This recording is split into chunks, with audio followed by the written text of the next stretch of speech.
Hey, what's up everyone?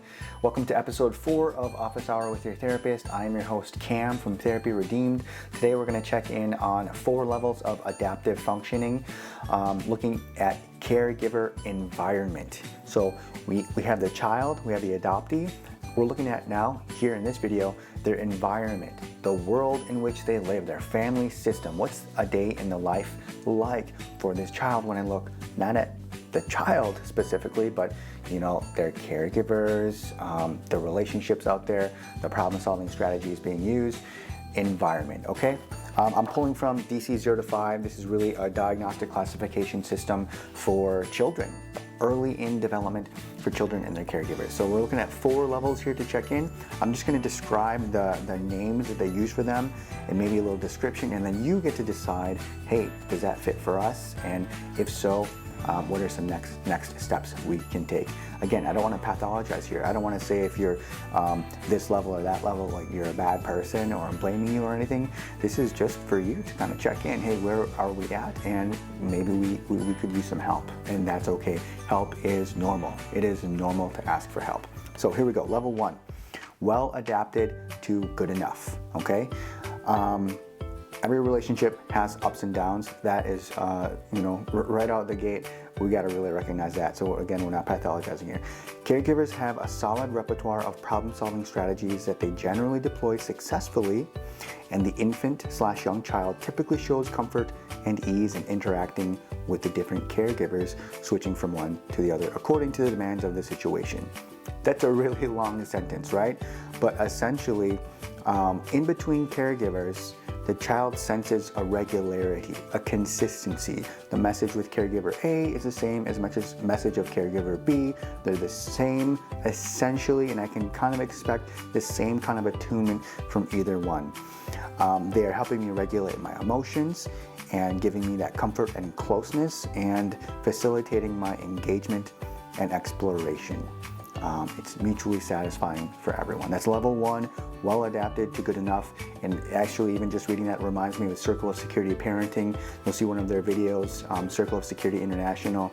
Good enough parenting is what we're going for. Nobody is perfect, okay?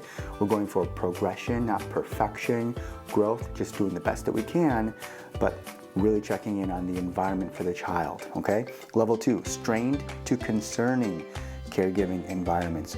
These, according to what they say, worrisome patterns of interaction. We've got signs of conflict and insufficient communication between the caregivers. And essentially that communication is about child rearing, problem solving. There's an incongruence there. Message from parent A is different from message from parent B.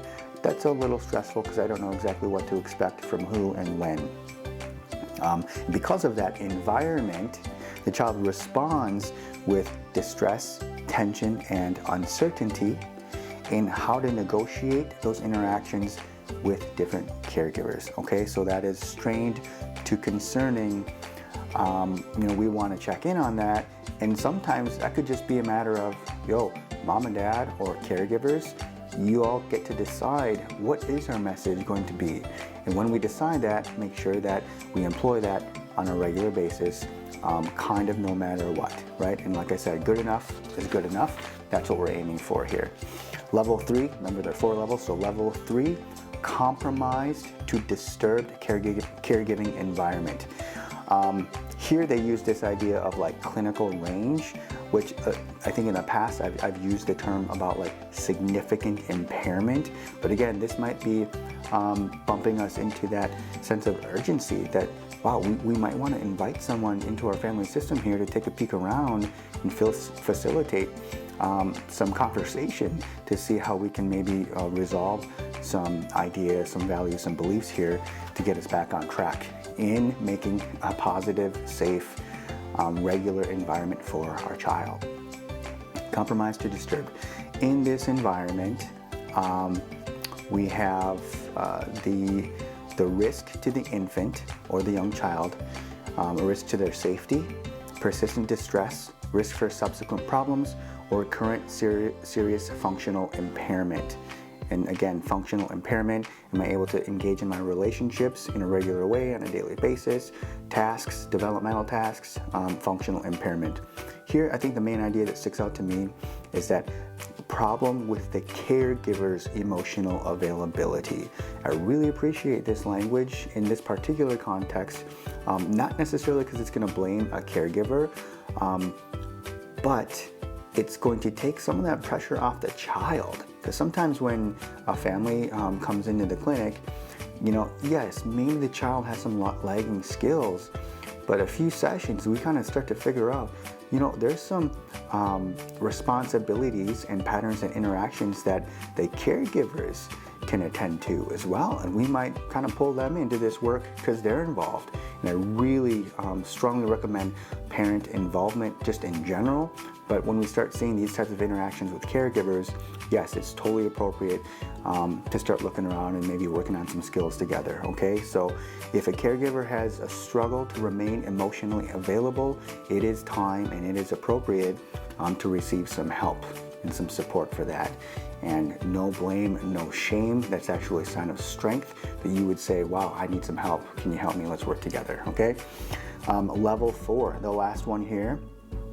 Disordered to dangerous caregiving environment, okay? And here we have a significant impairment in the provision of adequate protection and responsive caregiving, age-appropriate socialization, as well as support for exploration and learning. These disturbances are seriously compromising the child's development and threaten the child's physical or psychological safety, okay? So I think right here, this is kind of like the height of urgency and need here. We've got, what they might say a pathology among caregivers, but essentially, I mean, this is like complete checkout of caregiving, severe, significant disagreement, and then actually some safety is compromised. There might be actually real long-lasting physical, emotional, cognitive threats to the child because of their environment, because of the caregiving environment. So there you have it here, and you can check in on what's that like in your family. And again, I'm not saying right or wrong, you're this way or that.